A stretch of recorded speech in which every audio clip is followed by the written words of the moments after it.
Hi everybody, this is Dennis from the Dennis and Andy Show doing a full review of Revolvers issue number 1 from Top Cow / Image. I had done the quick flip and apparently you guys wanted to know a little bit more. This one is written by Zuur Platten and the artist is Christian Dibari. Simon Go is the colorist. And one of the things that we'll take a look at is you get to see a little more of the art in this than what you did in the quick flip. The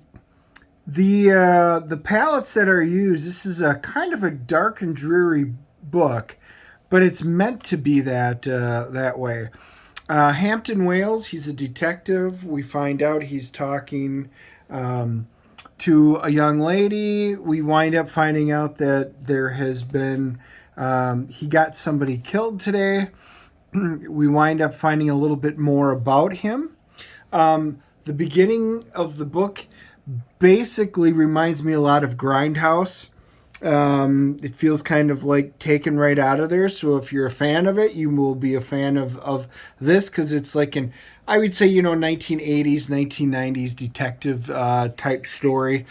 And it's pulled. If you're a fan of it, I think you'll like the beginning of it. If you're not, you might get a little bit bored with it. But it does a good job of setting everything up. Like I said, the beginning of the book is basically just the detective story.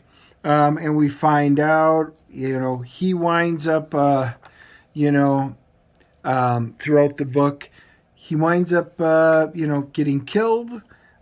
He winds up going to a place kind of like Puragatory. I believe it's called the Moratorium here. And basically, the supernatural starts creeping in. I really think the art takes a turn, and you can see it's still very dreary and stuff in here. But once we start getting into some of the blood, some of the supernatural stuff, I think the book picks up. So this is going to be an interesting story. It's not just a straight up detective story. It is at the beginning, but then as we get into more, you can see boom. There he is, the last place on the last day. And you can see he's dead. So he's got to figure out basically who killed him. He gets into fights with these creatures, and it has to do with revolvers. You can see there's stuff on the gun. Once we start getting into the moratorium in here that I was mentioning, I think the art really starts opening up. It's very stylized in this. It reminds me a lot of the Maniac series, that Cullen Bunn had written. And the artwork does fit in really well with this. I like the color palettes when you're in here dealing with it.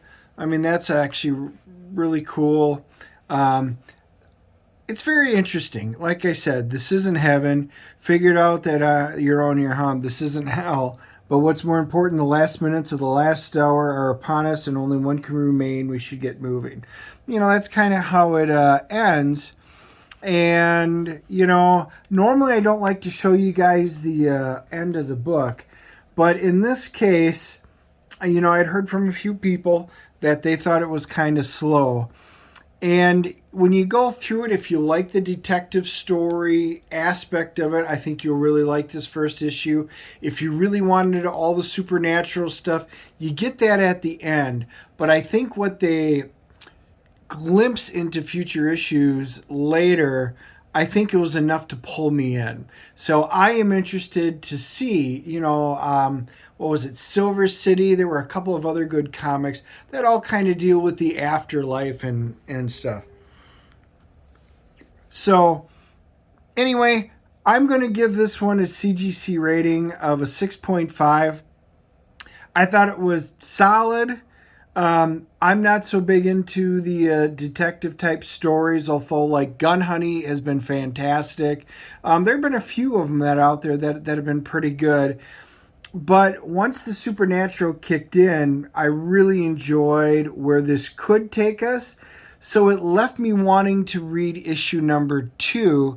And I'll probably make up my mind if this is going to be a pull or not after the second issue.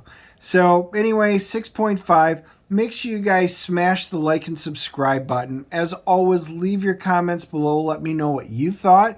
If you really loved it, if you didn't, why? Because, you know, we all have different tastes, but I really like to hear your opinions. And then I'll leave a link down below. You can check out the book that we're working on called Kor-Drath, The Reckoning. A sword and sorcery kind of really awesome book that we're working on with a gaming module to go along with it. So I'll leave all that in the description below. But I'd really like to hear from you guys. We will talk to you all soon. Later.